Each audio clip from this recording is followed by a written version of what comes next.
This is going to be another Game of Thrones Q&A video, so let's talk about house ancestral swords, bastard surnames, and will Sam become a wizard?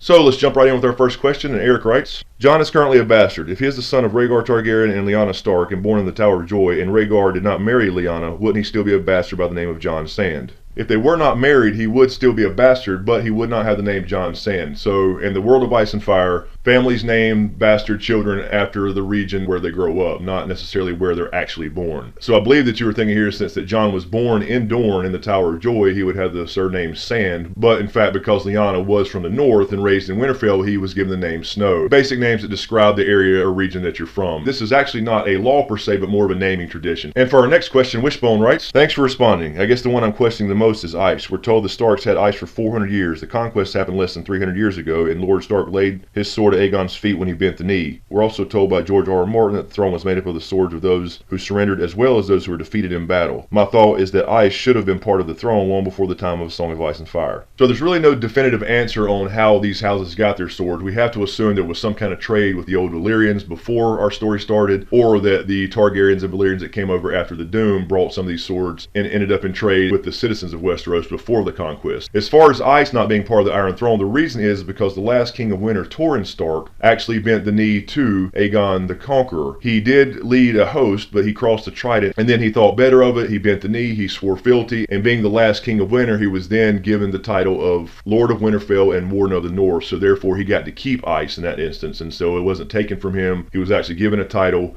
given lands, and therefore ice remained with the family. So I believe that's the reason that the Iron Throne doesn't contain swords like ice. But I think that would be different, for example, if he would have actually fought against Aegon. He would have then probably been defeated, obviously, with the dragons. And in that case, they would have probably taken ice and added it to the Iron Throne along with all the other people who actually resisted the conquest. And for our next question, the kiddo writes, Smokescreen, a question that I have for you is, if R plus L equals J, then why is it that Jon Snow has no Targaryen features? Because in book 1, I remember Tyrion saying to Jon, you have more of the North in you than your brothers. So if that's true, why does Jon not have any Targaryen features? It's been established, pretty well established in A Song of Ice and Fire, that Targaryen features are recessive. So Jon actually looks exactly what you would expect him to look like, being the son of Rhaegar and Lyanna. We heard, of course, the famous line, the seed is strong, in reference to Robert Baratheon and his bastard sons. And that seems to be the case throughout the entire world of Ice and Fire, as far as black hair, dark hair, versus the silver blonde hair and lilac or purple eyes of the Targaryens. The black hair, the dark eyes, those type of things seems to be more prominent. So you would actually expect Jon Snow to look like he does, being of Lyanna, who was definitely a she-wolf of the North, and Rhaegar's traits would be recessive. So in that sense, the question becomes, for people who believe that R plus L equals D, as in Daenerys may be the child of Lyanna and Rhaegar, or perhaps even twins, which I did a video on as well, the question then becomes, why does Daenerys not have any Stark features? Next question, Christy writes, speaking about watching, it seems gradually magic has been coming back slowly. Do you think Sam will learn magic while at the Citadel? Early in the show and book, Sam tells Johnny he always wanted to be a wizard. Maester Luwin at Winterfell told Bran all who were forging their maester chain tried to earn the magic link, but no one could make the spells work. Was Sam just being silly, or was this some of George's foreshadowing? As far as the part about magic coming back slowly, I'm going to actually do a separate video on that, so I'll leave that for now. But in regards to the question about Sam, I do think actually it was a bit of foreshadowing. If we remember correctly, this was stated in A Game of Thrones, the very first book, in the very first season of the show. Jon did not become a ranger, and then Sam was like, I always wanted to be a ranger.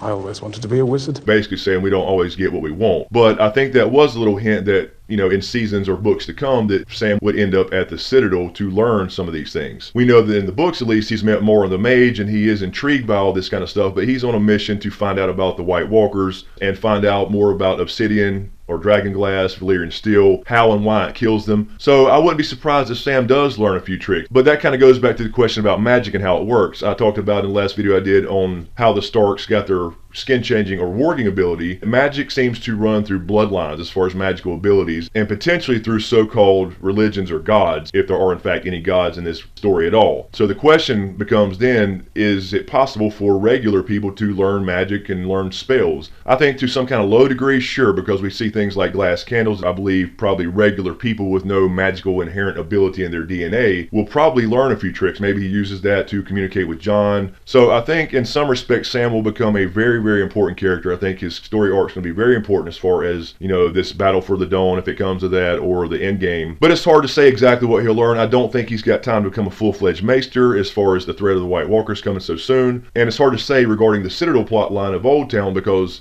without spoiling anything in the books, for those who haven't read the books, we have a lot of other moving parts going on as well, such as the Ironborn, other maesters and other archmaesters seem to be really against magic or want it to leave the world forever. They don't trust it. The Faceless Man being involved. Hard to say, but I definitely think Sam's storyline will be super important, and I think he probably will learn a few tricks at least. Sam may actually end up being Jon's Quaithe, so to speak, as Quaithe is to Daenerys, so that's definitely a possibility. And for our final question, Ben Stark writes, "Great videos, man. Keep them coming. I don't know if you've touched on this yet, but one of the mysteries I keep trying to decipher are Bran's werewood visions in Book 5. What is he being shown? Love to hear what you think." So yeah, quickly I'll run through these visions that he had in A Dance with Dragons. Once he reached Bloodraven or the Three-Eyed Crow, he begins his training with Yoda. Bloodraven. He's given a series of visions through the werewood tree at the Godswood in Winterfell. And the first vision is basically he sees his father beside the stone, beside the pool in the Godswood at Winterfell, and he's got ice and he's cleaning the blade. Bran then whispers Winterfell, and his father looks up and asks who's there, but he can't see or communicate with him. So I think that's pretty self-explanatory. That's just Ned. I think it's obviously in the past because at this point he's already dead. So I think that's just establishing that he can see into the past. And then we have Bran back at Winterfell again, and this time he sees his father Ned looking a lot younger without any hints of gray hair. And he seems to be praying to the werewood, let them grow up as brothers, nothing but love between them. And he also says, let my lady wife find it in her heart to forgive. But then he's interrupted again when Bran says father, and then he stops his prayer for a minute. So this obviously is right after Ned brought Jon home. He's praying to the old gods to let him and I believe Robb, since they're about the same age, grow up as brothers. At this point, the other kids wasn't born yet. He's also asking the old gods to let Catelyn forgive him.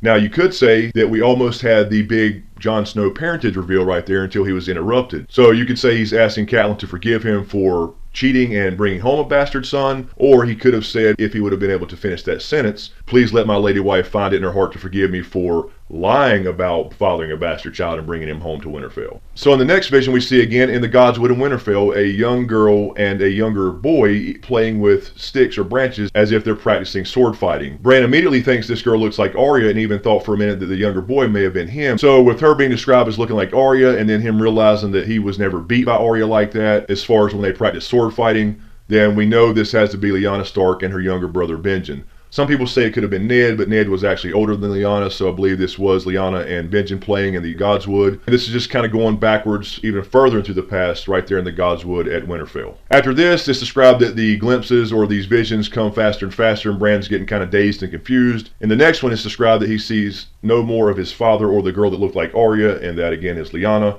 But he sees a woman heavy with child walking out of the pool and kneeling before the tree praying that she has a son so she may have vengeance. I believe this is probably Ned's grandmother. It's believed that she only had one son, Rickard Stark, and she was the wife of Edwin Stark. So I believe that's what this means, being that she probably only had one son, and we're not sure exactly why she's praying for vengeance here, but I think it has something to do with Edwin may have been killed before Ned's father was born, and maybe that's why she's praying for vengeance. So this is one of the ones that's kind of hard to tell, but again, it's just going further back into the past, and obviously based off all the rest of the visions, this is a Stark woman. And the next one is a long brown-haired girl described as being slender as a spear who stood at the tip of her toes to kiss a knight as tall as Hodor. This is widely believed to be Dunk from the Dunk and Egg stories. He was Sir Duncan the Tall and went out with the young Aegon Targaryen, and it's a completely separate set of stories aside from the Song of Ice and Fire, but a good companion to that, so I highly recommend getting the Dunk and Egg novels. I believe most people think this is old Nan kissing Sir Duncan the Tall. The next vision shows a dark-eyed youth described as pale and fierce, who slices off 3 branches off the werewood tree and carves them into arrows. Now some people think this is Bloodraven because it's described as him using a werewood bow when he's still Brynden Rivers, but I think this is probably Brandon Snow, and he was the bastard brother of the last King of Winter, Torrhen Stark, who I mentioned before, the king who knelt,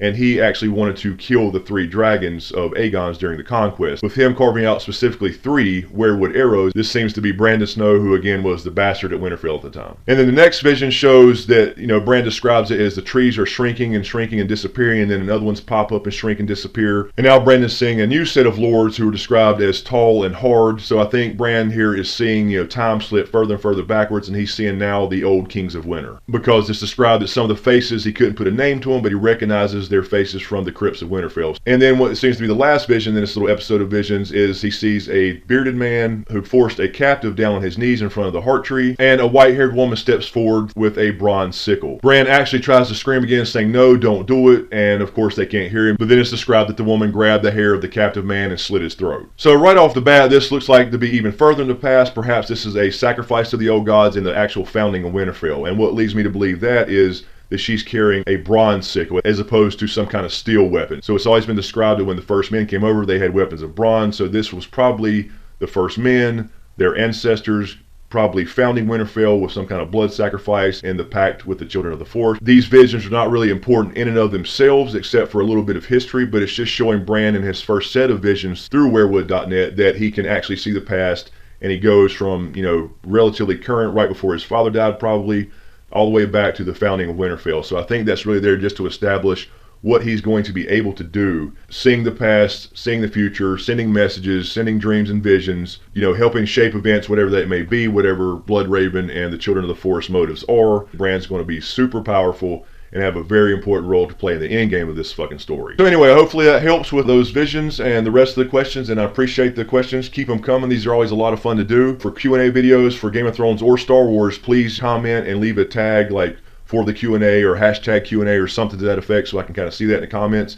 I still try to answer all these questions in the comments, unless it's something that I'm specifically planning to do a video on, like the magic video I mentioned. Let me know what you think in the comments below. Do you think Sam will become a wizard? Do you think he'll learn more than just a few magic tricks? How did some of these houses get these ancestral blades? Anyway, thanks again, you guys. Thanks for watching. Got more videos planned. In the meantime, you can click here for the last video I did on The Walking Dead Season 6 Episode 3 review. And do you think Glenn's really dead for you Walking Dead fans? And you can also click here for the last video I did on Star Wars Episode 7 The Force Awakens. The popular theory that Luke Skywalker may actually be Kylo Ren and the leader of the Knights of Ren for you Star Wars nerds. If you like these videos, please like, share, and subscribe to get everything. So thanks again, you guys. Thanks for watching, and remember, peace is a lie, there's only passion.